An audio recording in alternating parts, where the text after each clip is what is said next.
Welcome to Wine Country at Work. I am Ralph Dimichis, and this is Lonnie Dimichis. We're your hosts. We're continuing our quest to understand how a small number of hospitality folks can handle millions of visitors a year, most of whom are inebriated, and still do it gracefully and graciously. I'm happy today to be visiting Trefethen Vineyards because I've never brought people here that haven't fallen in love with the place, the people, and the wine. So when it comes to good hospitality, they obviously have secrets to share. Let's go visit.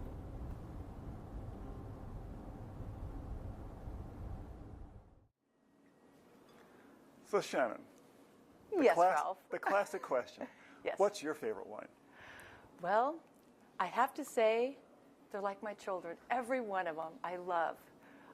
It just depends on what I'm having for dinner, or for instance, when someone comes in the morning at 10 o'clock when we open and they go, Shannon, I've got a big list here, and what is your favorite? What should I try? I go, well, it's 10 o'clock. Try our favorite breakfast wine, the dry Riesling, which I love to pour. Everyone loves it. It's a people pleaser and very refreshing. It's great with spicy foods, and there's not a lot of people that produce it. We've been doing it here for a long time, and it's just delightful on the palate. Like I said, Chris.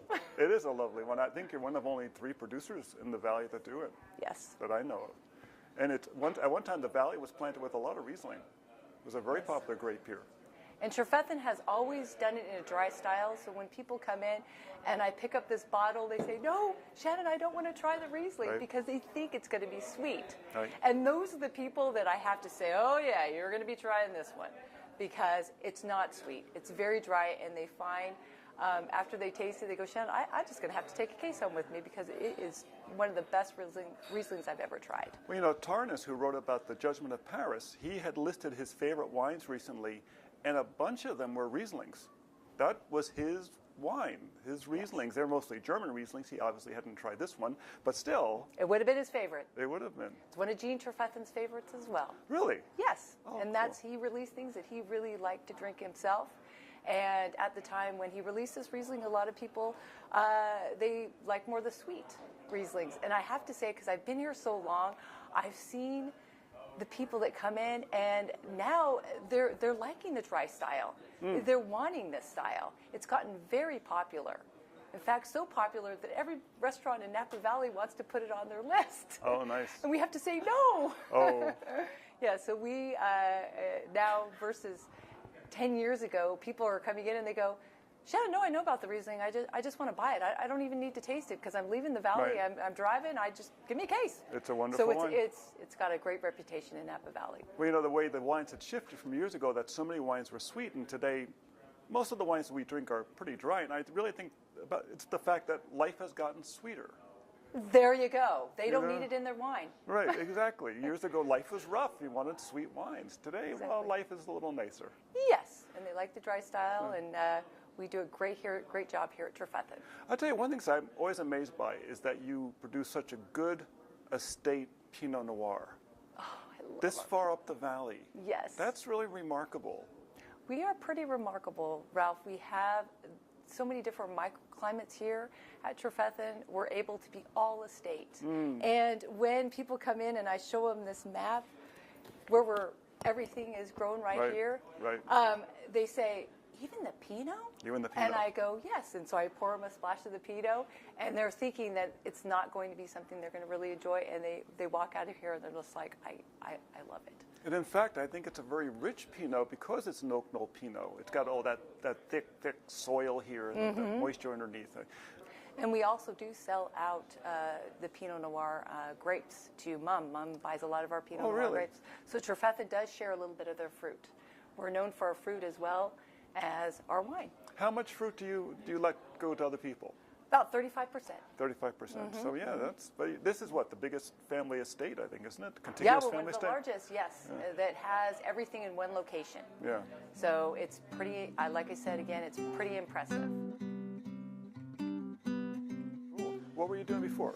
I was in school. So I went to went to Sonoma State, and originally was a physics major, and decided that calculus wasn't all that fun. And even if I had done well, it wouldn't have led to that much of an exciting career.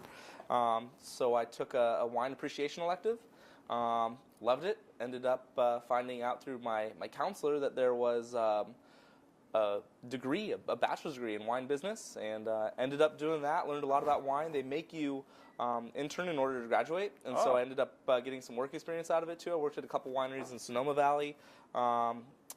Ended up graduating, got a job here, and the rest is history. Well, that's excellent. I know they have an excellent program there. Yeah, it was a lot of fun. Well, it's fun too because you're from northern California. Grew up about 4 hours north of here in the middle of nowhere. So going into school, I didn't know much about wine, and my sort of idea of what wine was the $7 Merlot my parents drank. So I didn't have any interest going into school, and then I took this wine appreciation class and realized there's a lot better wines than $7 Merlot out there, and fell in love with it at that point. It's amazing how many people I run into that say they really had no interest until they encountered a great wine. A good bottle.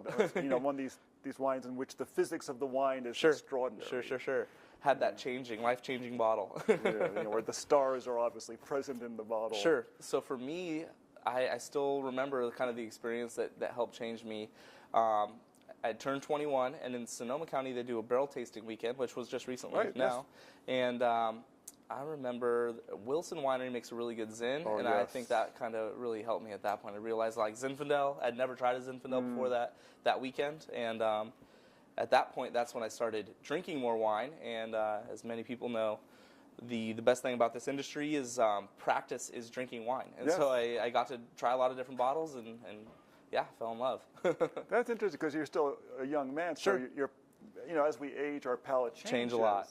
But the more you develop experience about wines and flavors early on, the bigger your library becomes. Generally, yeah. And so I think I kind of was awkward in that I started at a Zin. I think a lot of people usually start in liking a lighter white or maybe a Pinot. But I jumped into the big spicy Zins. Well, it's authentic. It's the authentic California wine after all. Sure. So now, what was it like when you first came to work here? This is a historic building. It's pretty unique in terms of the valley. McIntyre's only wooden building, and it's dramatic. When you walk up, it's a dramatic-looking building. Sure. To me, it was a pretty steep learning curve because there was a lot to learn. It's all estate grown, so we got the history also to learn. We do a lot of varietals, so you have to have a good range of knowledge on a lot of different grapes. But I think that's what's kind of rewarding about this winery. I don't care if you come in through that front door trying to spend your fortune or just a couple dollars. We have a wine for you. We kind of cover all aspects of the palate and what people like: dry, sweet, white, red. And so, it challenged me to learn a lot, and I think that was beneficial. I never really thought about that before. You have so many varietals on the property that you really have to be conversant with each one of them. Sure. German, French, all, yeah. Because most places, because I go in hundreds of tasting rooms, a lot of times people leave tasting rooms because they get literally tired of talking about the same three wines. Sure. For here, you have this abundance of different varietals you have to know something good about. Range, and it's makes my job a lot easier too because you can come in being a first-time wine taster, and I bet I can give you something that you like.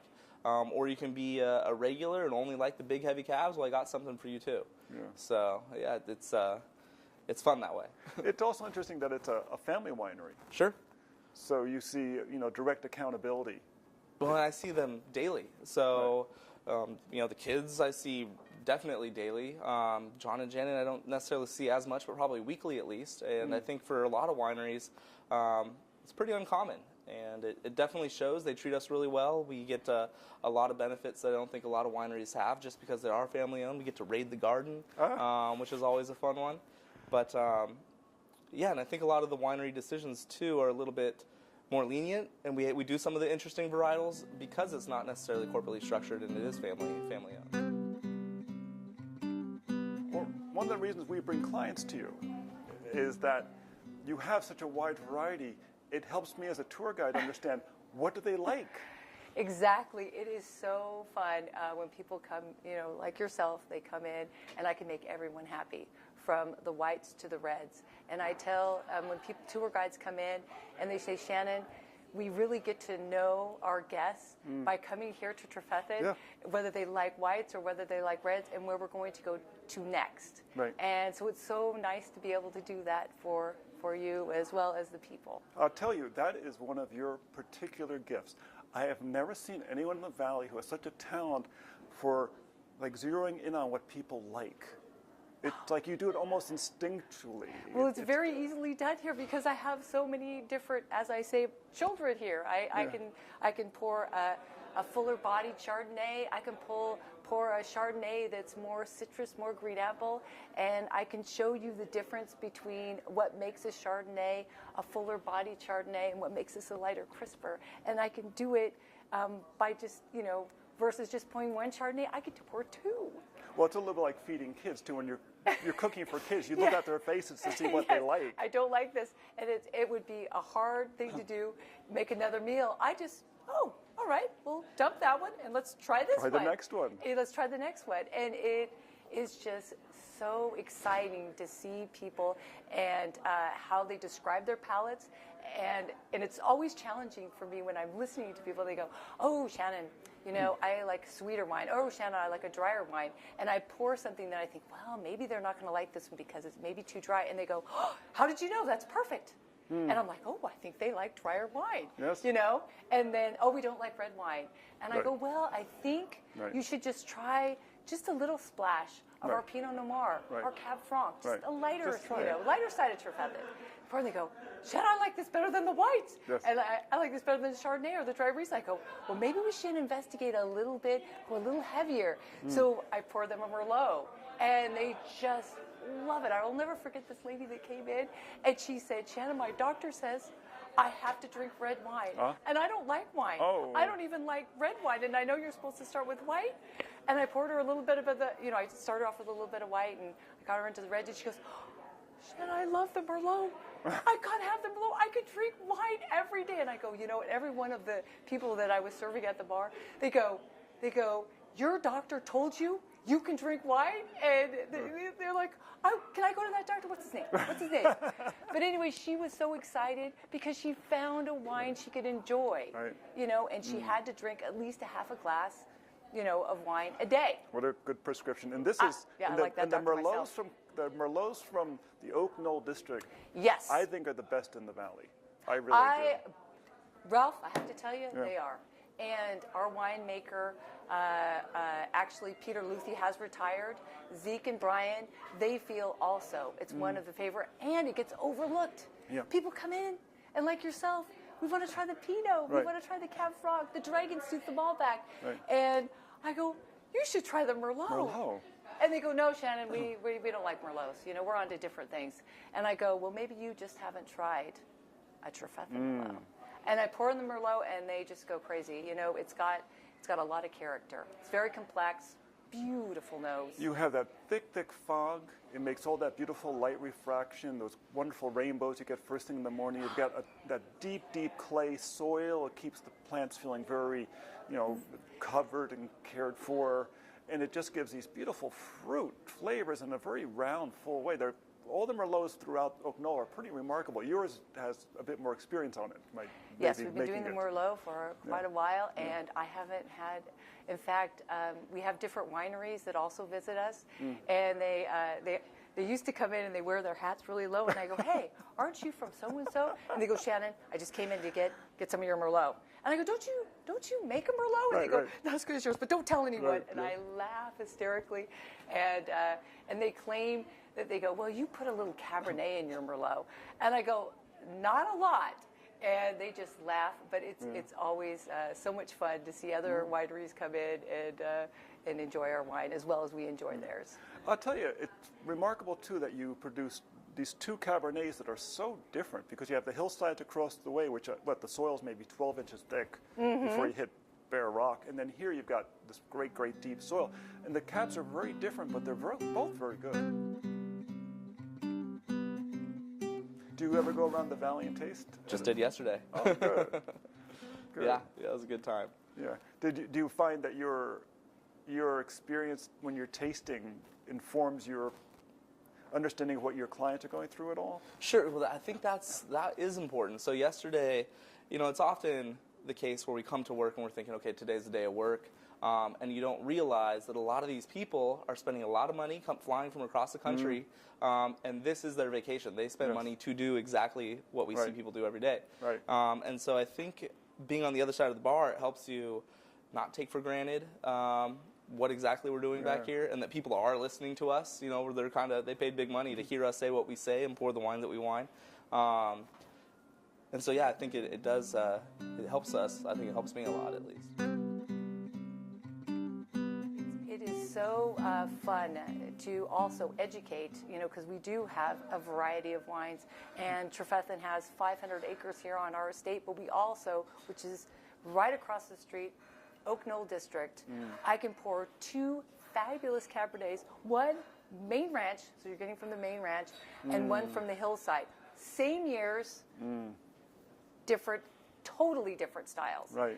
And people, they just can't believe from when I pour them in the glass, the difference in the color, the difference in the aroma, and they're going, oh my gosh, Shannon, these are both Cabernets. And I say, yes, they've never had, seen the difference in the style, nor had I until I came into Trefethen. Right. And I thought it was so interesting to taste them side by side and have someone educate me on how it is different. Right.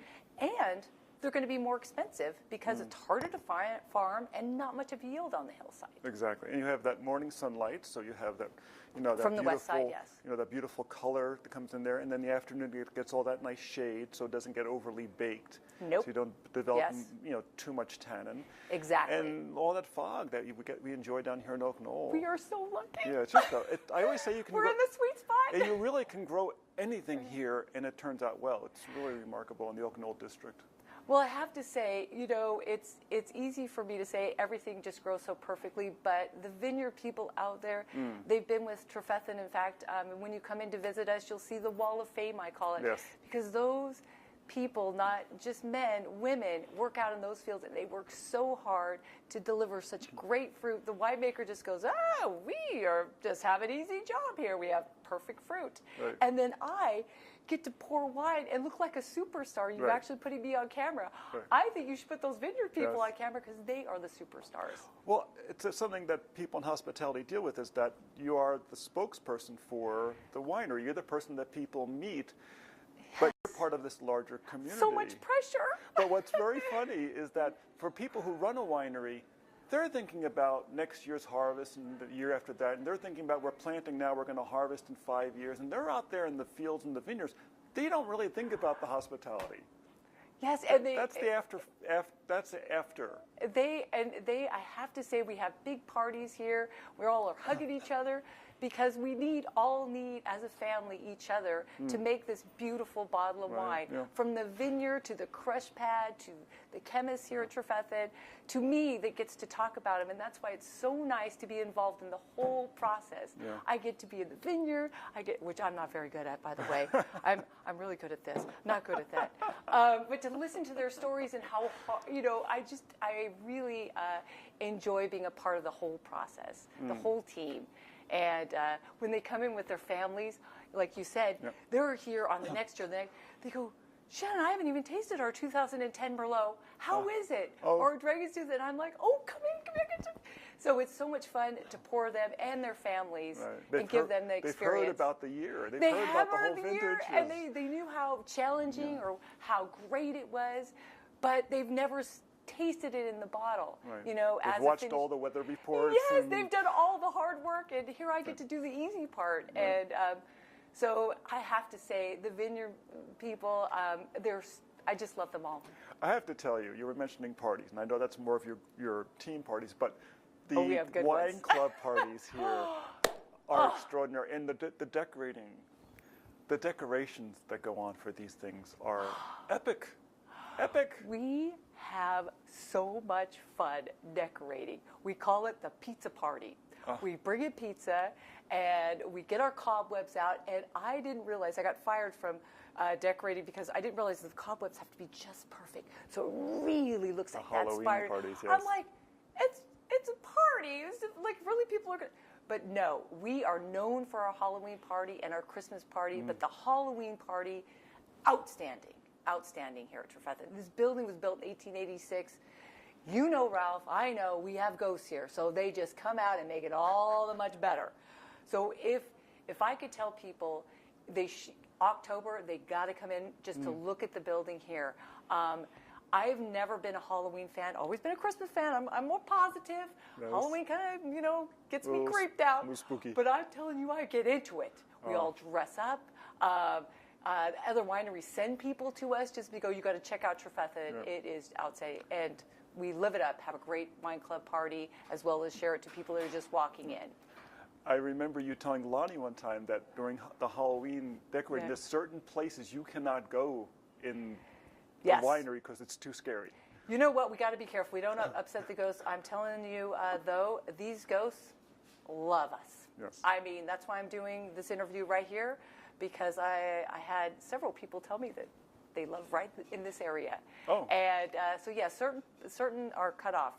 Julie cannot decorate because the ghosts will get her. And I keep telling her if she gets any scarier, it's not going to be good. She has a gift for this stuff. She really does. Julie, our manager and oversees our tasting room here, is fabulous. She does such a great job in keeping us all together because I'm telling you, sometimes I have so much fun, I forget that I am working. Yes. I do have to pour wine and not have too much fun, but I'm telling you, I've been very impressed, because I've been here many times, how smoothly your team works, how quickly they adjust to changing conditions. Oh, I love it about our team.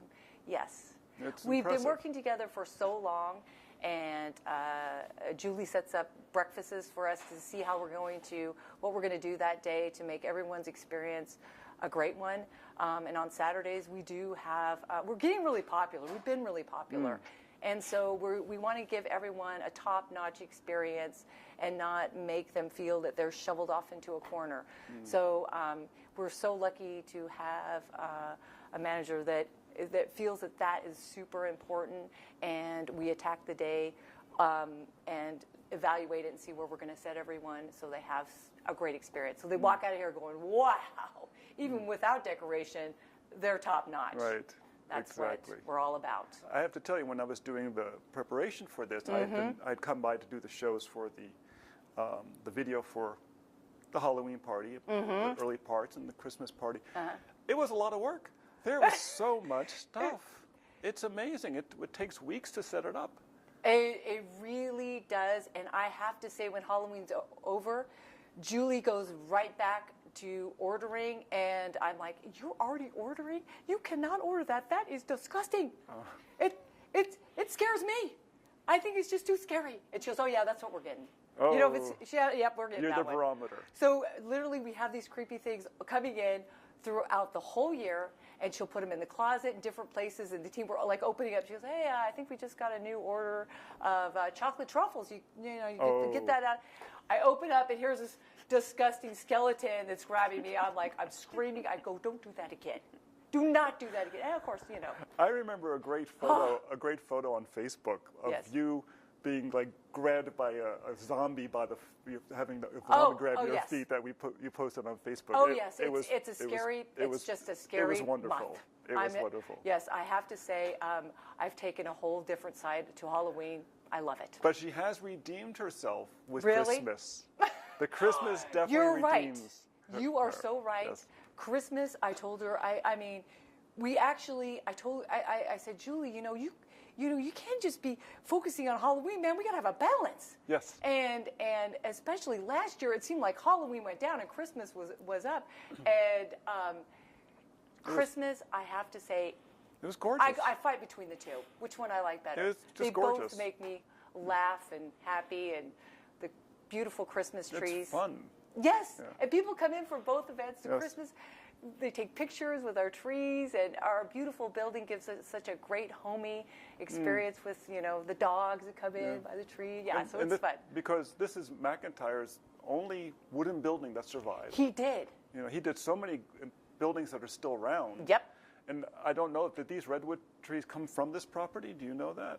I don't know. It wouldn't surprise me. Many of the buildings around here when they were built using trees that had been on the property, and they're massive beams. All I know is the Trefethen family loved the trees, and we had to cut some of them down, of course, because of the vineyard, but we've kept a couple of that are just beautiful. Oh, yeah. And the reason that McIntyre haunts this building is because it's all wood, and they laughed at him when they said, "You're going to build a wood building. It's never going to stand all the weather conditions, the fire. You're crazy." Yes. And they say this building was so passionate to him. Really? And that's why he haunts the building. I've had several people tell me that. Interesting. That they I have didn't those, know that. they. I mean, you can always spot his buildings too.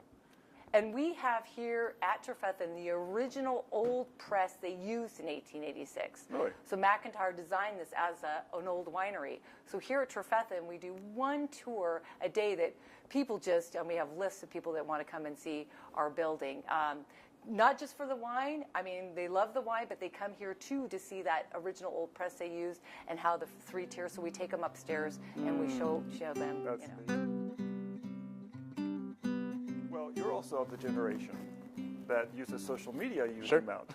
And I have a particular theory that one of the reasons we've seen so much growth recently is that every new winery that comes with a social media circle. Sure. It used to be years ago that when you moved, you lost your circle of friends. Now you never lose your circle of No, friends. everyone's in touch, and everybody that goes on vacation ends up posting pictures of their vacation to Napa, or pictures, or checks in. Yes. It was a pretty funny story. Recently, I had a lady come in, and she was using Foursquare, the app Foursquare, and so it knew because she had her monitoring system on. The phone knew where it was. It related to a friend of hers, and her phone said, okay, maybe her friend's name was Jenny. Jenny was here 5 days ago, and she actually said that Jenny said that I was doing a good job. So then this lady comes in and says, my friend Jenny was here. It brings you up as doing a good job. I want to do a tasting with you. And it was kind of ironic that it just happened that way. That's wonderful. That's word of mouth advertising. Yeah. That's wonderful. They always say the best way to a sale is a personal recommendation. Sure. But what part of it do you find most interesting? What do you enjoy the most? I enjoy the relationships I get to build, and I'll never forget it. I took a week vacation off, and I miss people that had, they only get to see me once a year, and I go, oh, I didn't get to see Kim.